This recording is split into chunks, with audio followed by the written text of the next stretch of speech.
एक बार की बात है, एक गांव में जंगल के पास बने घर में एक चुड़ैल रहती थी। एक दिन चुड़ैल रूप बदलकर खेतों के पास घूम रही थी। तभी सामने से एक नौजवान कंचना आता दिखाई देता है। सुनो नौजवान। जी बोलिए। मैं इस गांव में नई हूँ, घर की तरफ जा रही थी पर रास्ता भटक गई। क्या तुम मेरी कुछ मदद कर सकते हो? हाँ क्यों नहीं। मेरे घर के पास एक बहुत बड़ा बरगद का पेड़ है, मुझे बस इतना ही पता है। बरगद का पेड़? अच्छा, हाँ मुझे पता है वो पेड़ कहाँ है। चलिए मैं आपको वहाँ छोड़ दूँ।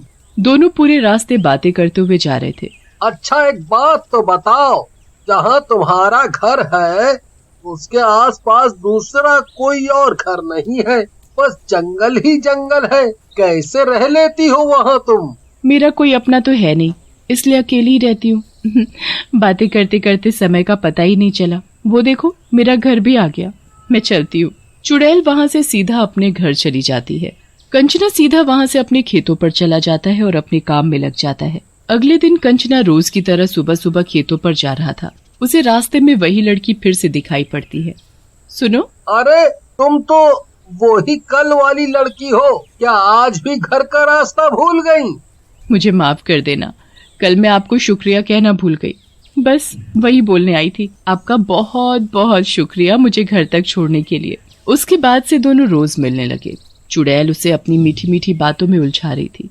मैं तुमसे बहुत प्यार करता हूँ और शादी करना चाहता हूँ, क्या तुम मुझसे शादी करोगी? मैं तुमसे शादी एक शर्त पर ही करूंगी। शादी के बाद मैं तुम्हारे घर नहीं, तुम मेरे घर रहोगे।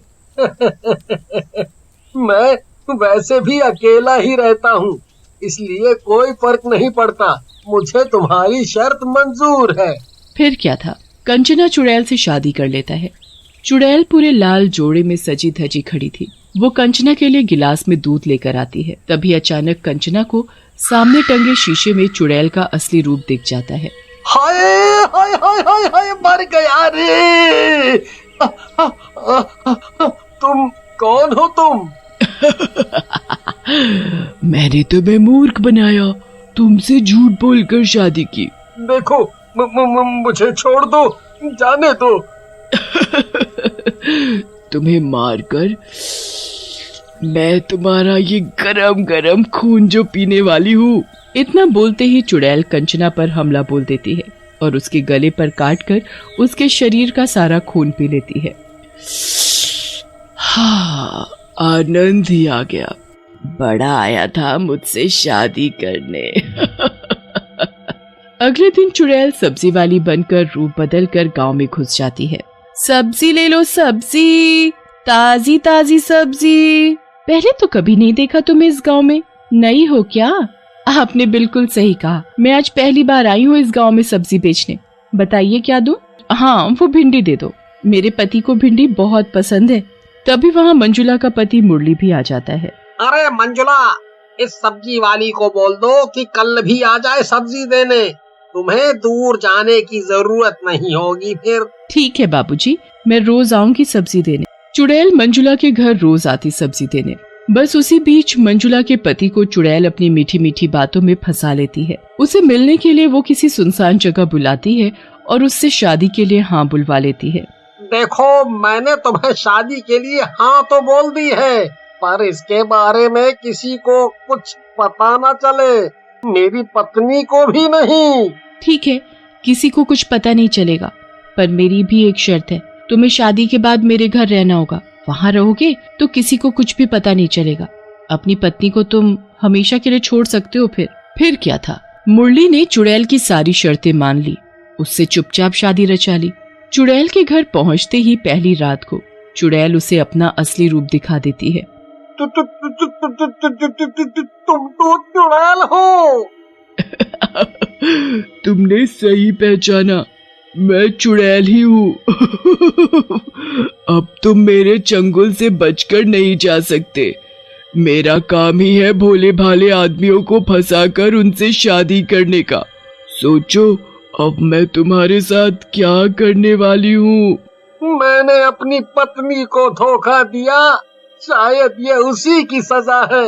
क्यों मैं इस चुड़ैल की बातों में आया, चुड़ैल छोड़ दे मुझे, जाने दे मुझे अपनी पत्नी के पास। चुड़ैल उसकी एक नहीं सुनती और उसे भी मारकर उसका सारा खून पी जाती है। एक दिन चुड़ैल नदी में नहा रही थी, तभी वहां एक मछुआरा आ जाता है मछली पकड़ने। वो नदी किनारे मछली पकड़ने लगता है। तभी चुड़ैल उसे आवाज लगाती है, ओ मछुआरे, क्या तुम मुझे भी मछली पकड़ कर दोगे? मुझे मछली बहुत पसंद है। हम फ्री में कछु नहीं दे, पैसे से लो तो बात करो। पैसों के बदले अगर मैं तुम्हें कुछ और दूं तो? हम तोहार मतलब नहीं समझे, जो बोलना है तनिक साफ साफ बोलो। मतलब ये कि तुम्हें देखते ही मुझे तुमसे प्यार हो गया। क्या तुम मुझसे शादी करोगे? मछुआरा शादी की बात सुनकर बहुत खुश हो जाता है।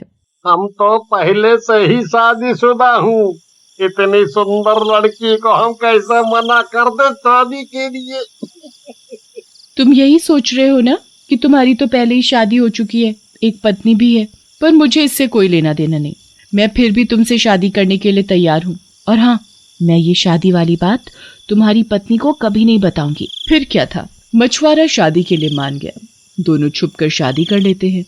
चुड़ैल उसे अपने साथ अपने घर ले जाती है। जैसे ही मछुआरे को उसके चुड़ैल होने का पता चलता है, चुड़ैल उसे भी मार देती है और उसका खून पी जाती है। वहाँ गांव में सभी बहुत परेशान थे। किसी का बेटा गायब तो किसी का पति, तो किसी का भाई गायब था। गांव में बस कुछ ही गिने चुने आदमी ही बचे थे। कितने दिन हो गए, बबलू के बापू का कहीं पता नहीं कहाँ चले गए। अभी तक घर नहीं लौटे, बिना बताए वो कभी नहीं जाते ऐसे। ये हमारे गांव में क्या हो रहा है? मेरा बेटा भी गायब है। सुबह सुबह उठते ही सुनने को मिलता है कि मेरा भाई गायब है या फिर मेरा पति। आखिर ये सब कहाँ गायब हो जाते हैं? मैं एक गुरुजी को जानती हूँ, उन्हें हम अपने गांव में बुलाते हैं, वो जरूर हमारी मदद करेंगे। फिर देर किस बात की, आज ही बुलवा लेते हैं उन्हें। ममता अपने गुरुजी को खबर भिजवा देती है। खबर मिलते ही गुरुजी अपने शिष्य के साथ गांव के लिए निकल पड़ते हैं। गुरुजी आगे आगे थे, शिष्य उनके पीछे पीछे चल रहा था। गांव पहुंचते ही गुरुजी पीछे मुड़कर देखते हैं तो उनके पीछे उनका शिष्य नहीं होता, वो गायब था। असंभव, मेरा शिष्य मेरे पीछे ही चला आ रहा था।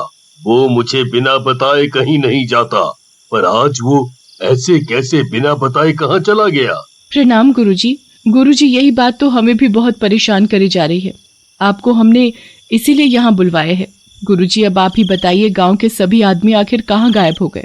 इस गांव में घुसते ही हमें किसी बुरे साये के होने का एहसास पहले ही हो गया था। बाकी हम अभी अपनी मन की शक्ति से सब जान लेते हैं। गुरुजी आंखें बंद करके सब जान लेते हैं। हमें सब पता चल गया है। इस गांव में जो भी आदमी गायब हुए हैं, वे सब मारे जा चुके हैं। गुरुजी की ये बात सुनकर गांव की सभी औरतें जोर जोर से रोने लगती हैं। गुरुजी सीधा चुड़ैल के घर पहुंचते हैं। गुरुजी, गुरुजी मुझे बचा लीजिए। मुझे नहीं पता था कि मैं यहाँ कैसे आया। तुम इसे यहाँ से कहीं नहीं ले जा सकते। मैंने इससे शादी की है और अब ये मेरे पति हैं। मूर्ख, तुझे शायद मेरी शक्तियों का पता नहीं है। छोड़ दे बच्चे को। छोड़ दूं? ऐसे कैसे छोड़ दूं? ये मेरा शिकार है, इसे तो मैं मार कर ही रहूंगी। जैसे ही चुड़ैल उसके शिष्य पर हमला करने वाली होती है, गुरुजी चुड़ैल को अपनी शक्ति से दूर फेंक देते हैं। तेरी ये मजाल, अब तू मेरी शक्तियों से नहीं बच पाएगा। चुड़ैल फिर अपनी सारी शक्तियों को इकट्ठा करके गुरुजी पर फेंकती है। गुरुजी को बचाने के लिए उनका शिष्य उनके सामने आकर अपने गुरुजी की जान बचा लेता है। गुरुजी को कुछ नहीं होता। चुड़ैल के वार से शिष्य घायल हो जाता है। ये तुमने क्या किया? तुम्हें मेरे सामने नहीं आना था। मुझे कुछ नहीं होने वाला था बेटे, मुझे कुछ नहीं होने वाला था। गुरुजी, मुझसे बहुत बड़ी भूल हुई है। इसका शायद यही प्रायश्चित है। मैं आपको कुछ कैसे होने देता। इतना बोलकर शिष्य अपना दम तोड़ देता है। ओ चुड़ैल, तूने मेरे शिष्य को नहीं, मेरे बेटे को मारा है। अब देख मैं तेरा क्या हश्र करता हूँ। गुरुजी आंखें बंद करके हाथ आगे करते हैं। अचानक उनके हाथ में एक शस्त्र आ जाता है। उस शस्त्र से गुरुजी उस चुड़ैल के 2 टुकड़े कर देते हैं। चुड़ैल के 2 टुकड़े होते ही वो मर जाती है और गायब हो जाती है वहां से।